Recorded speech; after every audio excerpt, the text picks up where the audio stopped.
This single piece of bread could be causing you to have more brain fog, worse short-term memory, and silently fast-tracking you toward dementia. I recently sat down with Dr. Jin Sung, and he said, if you look at your foods and you see gluten in it, breads, pastas, or even whole wheat, it has gluten in it. So gluten is one of those inflammatory triggers. Now, my grandmother didn't just lose her memory. She slowly lost everything. My grandmother forgot my name, she forgot how to talk, she forgot how to walk, how to go to the bathroom, how to do anything. And it was so hard to watch someone I love slowly disappear piece by piece, still alive, but completely gone. The scary part is many experts believe that brain decline starts years, sometimes even decades, before it's ever diagnosed. And for the longest time, I believed that dementia is just something that happens as you age and would one day be my fate. But it's not. A lot of what we call normal aging or brain fog is actually our brains drowning in inflammation from everyday choices that we make. And so I sat down with Dr. Jin Sung to ask one main question. What can we do today to start protecting our brains before it's too late? And so in this video, we cover the 4 main habits that protect your brain, the 5 most inflammatory foods that can contribute to brain fog and cognitive decline, and lastly, the steps you can take right now to reduce your risk of dementia before symptoms ever appear. And my name's Lillie, I'm a certified nutrition health coach, and if you enjoy this kind of content, then don't be silly, subscribe to Lillie. Dr. Jin Sung, I'd like to focus this video on how to optimize the brain. My grandmother, she passed away from dementia, and I know similarly, many people in the comment section are trying to prevent dementia, type 3 diabetes, have less brain fog. And I watched a video on your YouTube channel titled How to Clean the Brain.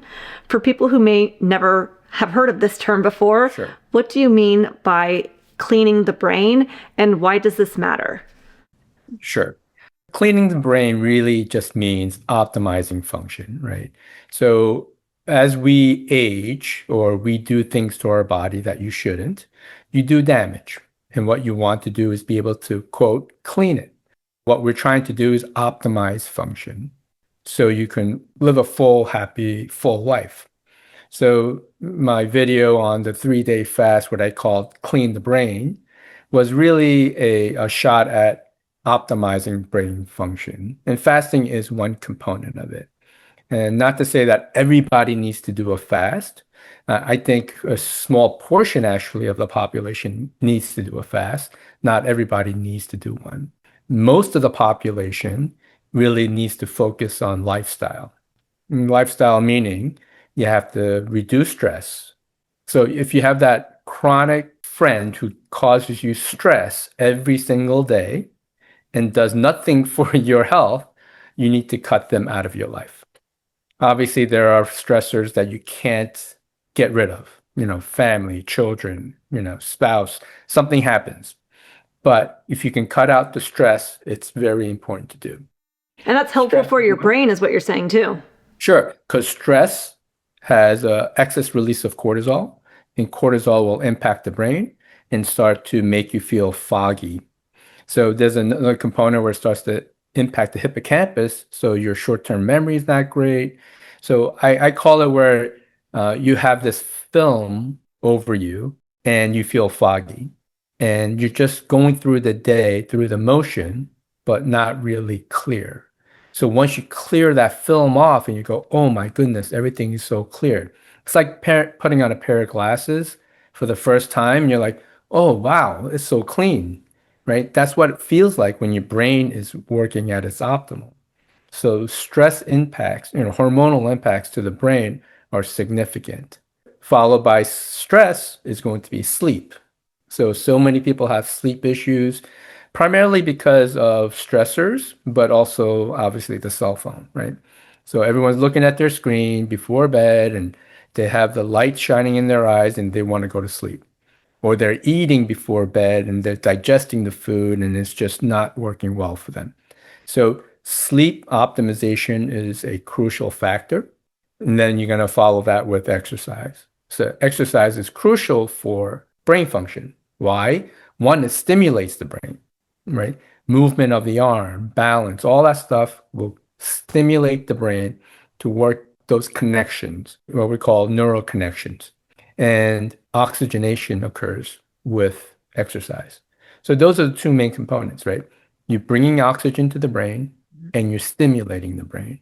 And when you bring oxygen and bring blood flow, you also bring in nutrients. And the last thing probably will be nutrition in terms of diet.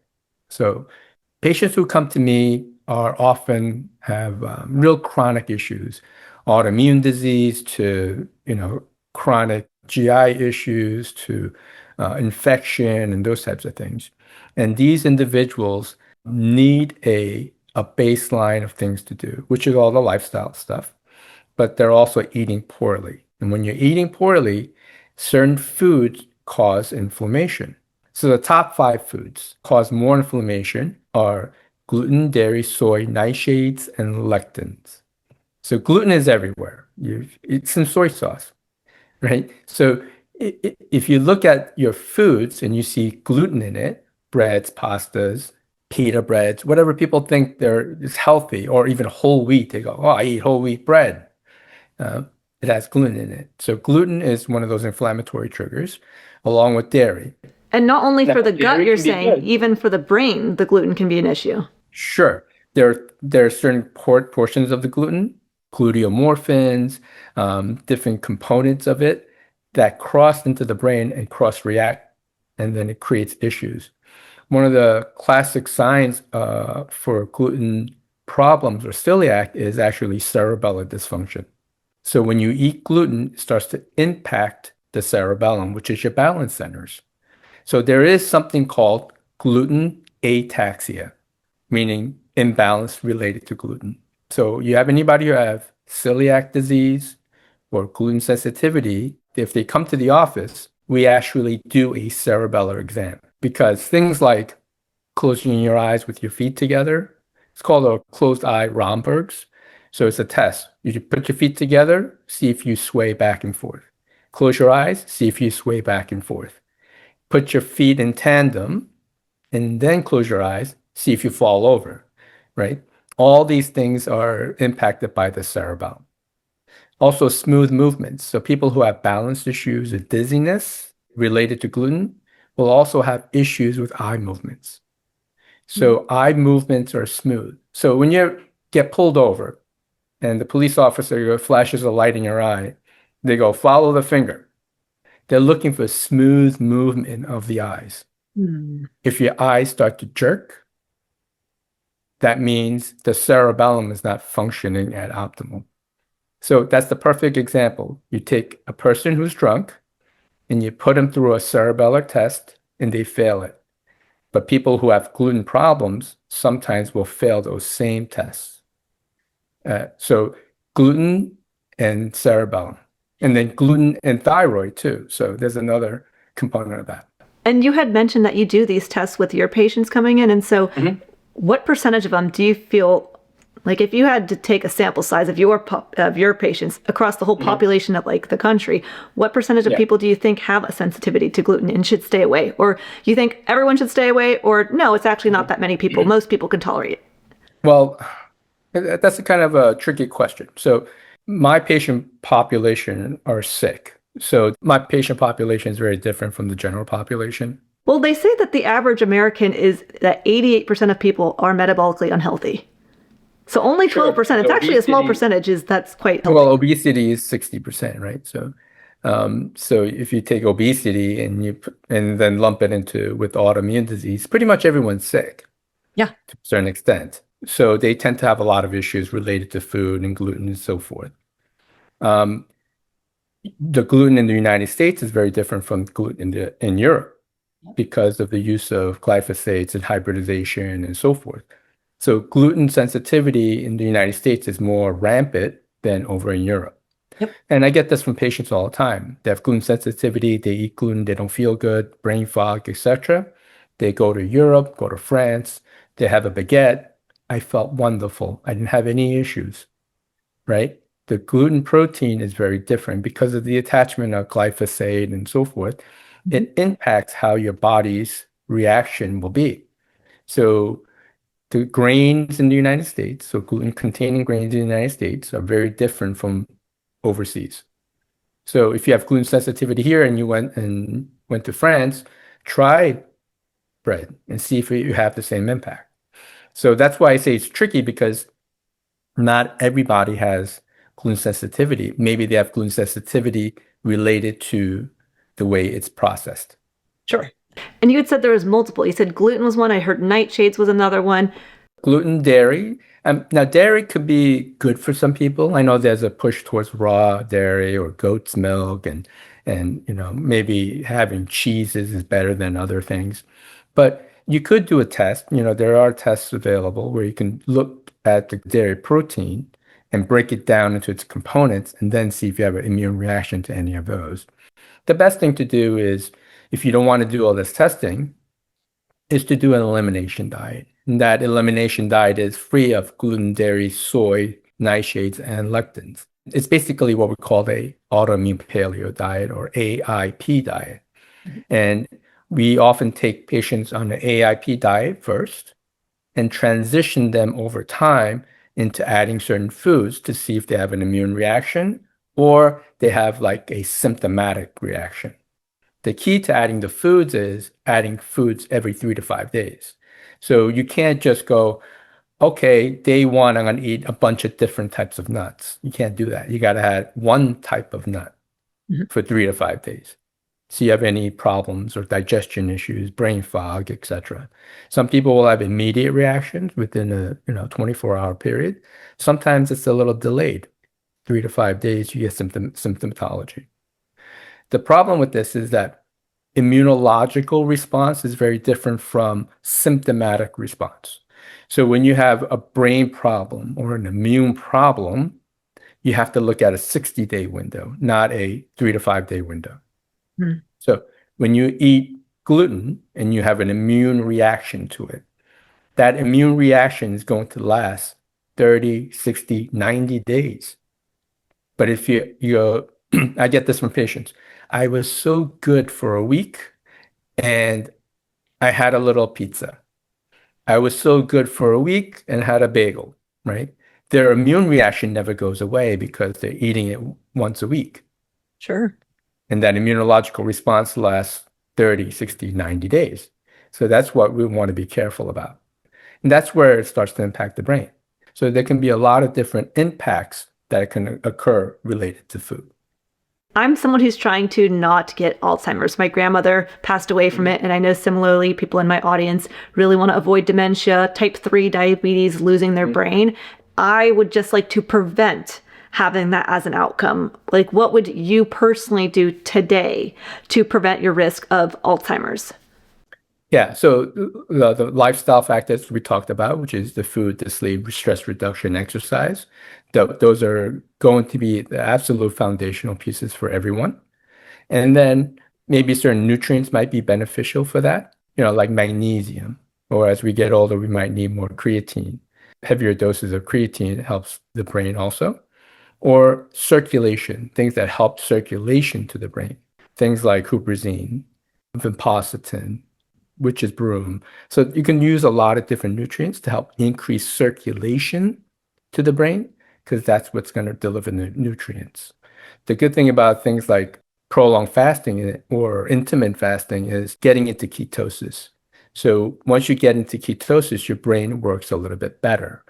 The key with Alzheimer's, well, the question is, why does Alzheimer's occur? But it can be a variety of different factors, right? One, it could be familial, genetic. It could be related to a traumatic brain injury. It could be to a stroke. It can be a variety of different things, right? Overall, if you look at Alzheimer's or dementia and those individuals tend to have blood sugar dysregulation, insulin resistance, prediabetes, diabetes. They also, let's say, worked a lot heavy with chemicals and so forth. Even mold can be a trigger. So being in a moldy environment. So you want to identify those triggers. And then if there's damage, you want to start reversing that. And that's where things like intermittent fasting and fasting come in, is because If you do a fast, you can trigger autophagy, a deeper state of autophagy. So autophagy is happening all the time. We're sleeping, you're moving, exercising. It's happening all the time. But you can get into a deeper state of autophagy if you get deep sleep, because deep sleep also stimulates the glymphatic system and helps to kind of clean out the brain, and quote unquote. And then the fasting component will trigger certain hormones like brain-derived neurotropic factors. It'll also improve your insulin along with leptin, like because leptin is also going to impact the brain and satiety. So in terms of fasting, if you did a 24 to like 72-hour fast, that would probably be a sweet zone for a lot of people who have neurodegenerative changes. You have to catch Alzheimer's dementia early on to make the most impact. So if you have insulin resistance diabetes, your brain is basically less efficient utilizing glucose. And that's where fasting comes in, where you switch from glucose utilization to ketone utilization. And you make your brain utilize ketones rather than glucose for fuel. And for those individuals, it can be like turning on the light, because all of a sudden they have a different fuel source for the brain. It's like a hybrid, right? Mm-hmm. You can use gasoline or you can use the battery. And you've been using gasoline, all of a sudden you use the battery and you're like, oh, wait a minute, that works much better right now because that gasoline wasn't working for me. That glucose was not working for me. Now ketones is much better. So those individuals might benefit from a ketogenic diet more than a prolonged fast. Do you yourself do a ketogenic diet? I don't. I do a intermittent fasting. So I just eat in a smaller window. And then I'll do like a 1-day fast on a Monday. So I'll eat Sunday night. I won't eat until Monday night. So it's more like an OMAD, I guess, but it's like 24 hours I don't eat. And for me, that works really well for me. And partly it is because in my family, my dad, my uncles, and so forth, they all have diabetes and hypertension. Mm-hmm. So there's a very strong familial predisposition for me. So I want to not be on any medications until I'm, I don't know, 90. So far, so good. So I do that in order to manage my glucose and then exercise, obviously. And sleep is a big factor. You may find it interesting how Dr. Sung keeps coming back to sleep for brain health, because whenever people think about protecting their brain, they usually think of supplements or special diets. But one of the most powerful things you can do is simply improve the quality of your sleep. Today's video is sponsored by Birch Mattress. Now, even if Birch did not sponsor this video, my husband and I would still honestly say to any of our family and friends that purchasing a Birch mattress was one of the single best decisions and purchases we've ever spent our own money on. We purchased the mattress almost 3 years ago. We are still so impressed with the quality. It looks brand new and it still feels just as comfortable as the first day that we bought it. The reason we decided to purchase a Birch mattress is because unlike most mattresses that are made with polyurethane foams and harsh fire retardants, instead Birch is made here in the US using organic cotton, organic wool, and other natural materials that you can find in nature instead of harsh chemicals. We're always trying to reduce our inflammation and lower our toxin load when we can. And so instead of us breathing in synthetic foams, fiberglass, formaldehyde, and pesticides for 8 hours, instead that's where Birch Mattress meets the stringent chemical emissions requirement to achieve Green Guard Gold certification. You can help support this channel and get 20% off using the link in the video description, birchliving.com/Lillie. When you had talked about incorporating more movement to help with brain health and preventing Alzheimer's, what kind of movement are we talking about? Does walking count, or is it, I want to do resistance training, I want to do some sort of balance or flexibility? Yeah.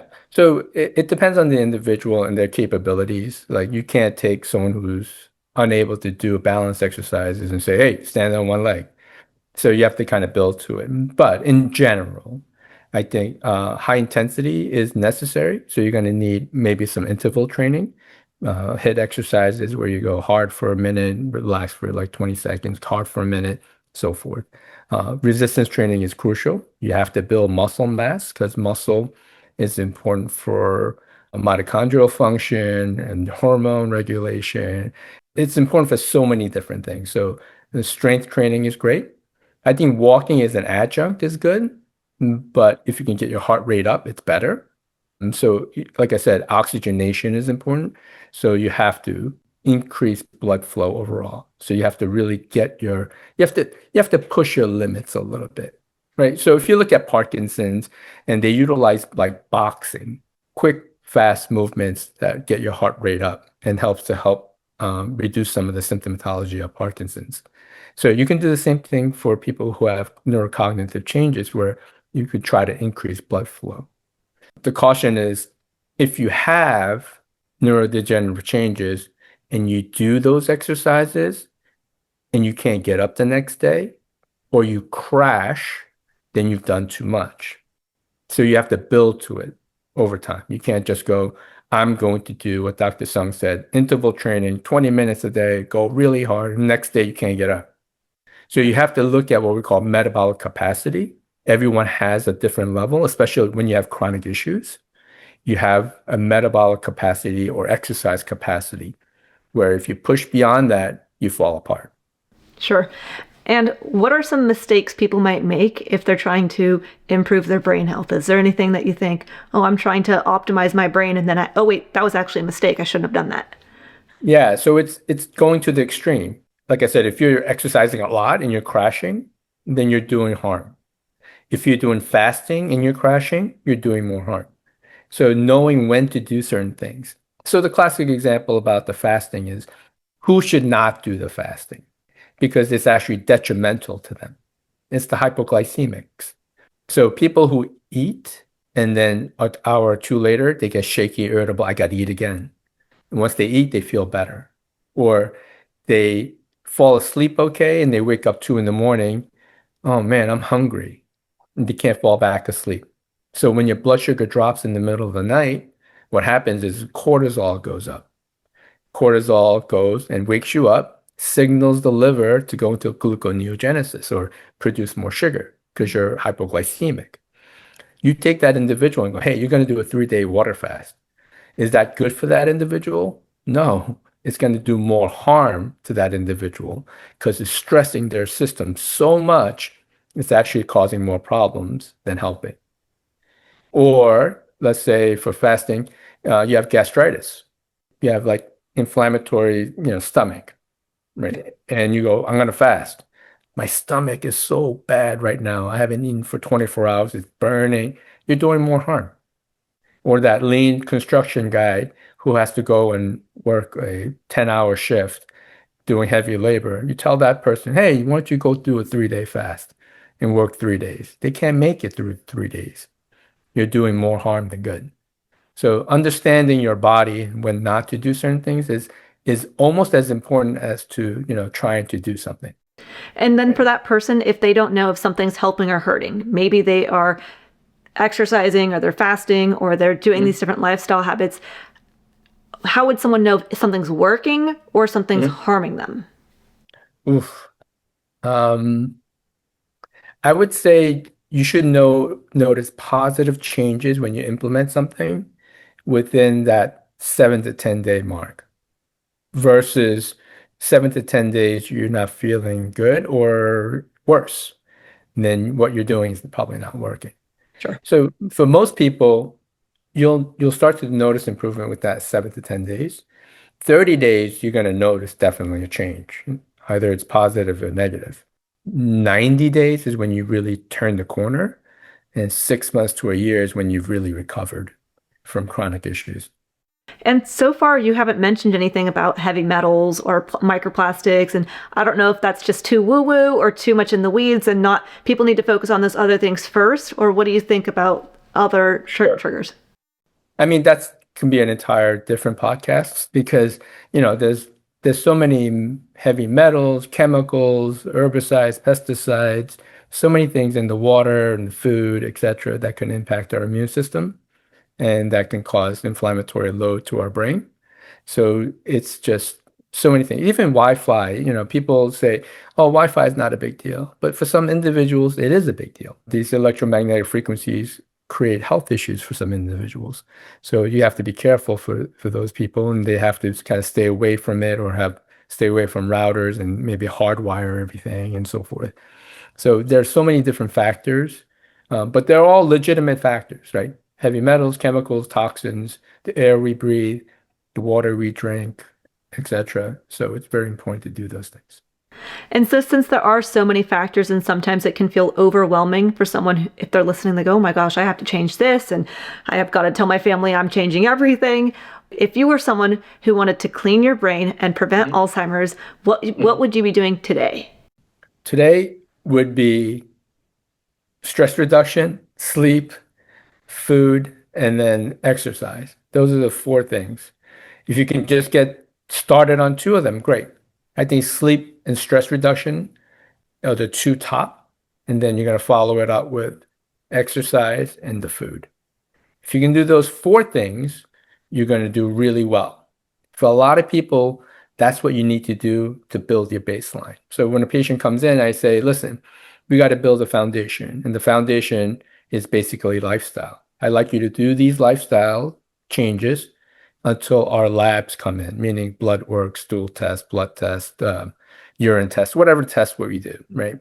And I want you to implement lifestyle. That's the only thing I want you to focus on.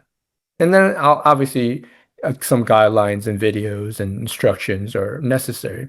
You can't just say you got to sleep better. You have to say, hey, you need to make sure your room is nice and dark. You want to eliminate any noises, get rid of that alarm clock that you can see from across the room. So there's a little light that tells you what time it is every time you look up. And then it has to be cool, right? You have to think about all these little things. So you have to give them instructions on like what to do for sleep. Yep. Or what to do for exercise. And again, everyone's tolerance is a little bit different. So you have to kind of customize that for them. If you're serious about protecting your brain, then one of the biggest mistakes that people make is assuming they're getting enough vitamin D when they may be deficient. And so in part 1 with Dr. Jin Sung, we cover the biggest mistakes people make with vitamin D, what most doctors overlook, and how much vitamin D people should actually be taking. If you missed part 1 to the interview with Dr. Jin Sung, I'll leave that right here and in the video description. I'll also leave links to all of Dr. Jin Sung's social media handles and contact information in the video description. Don't be silly, subscribe to Lillie, and I hope you have a happy day.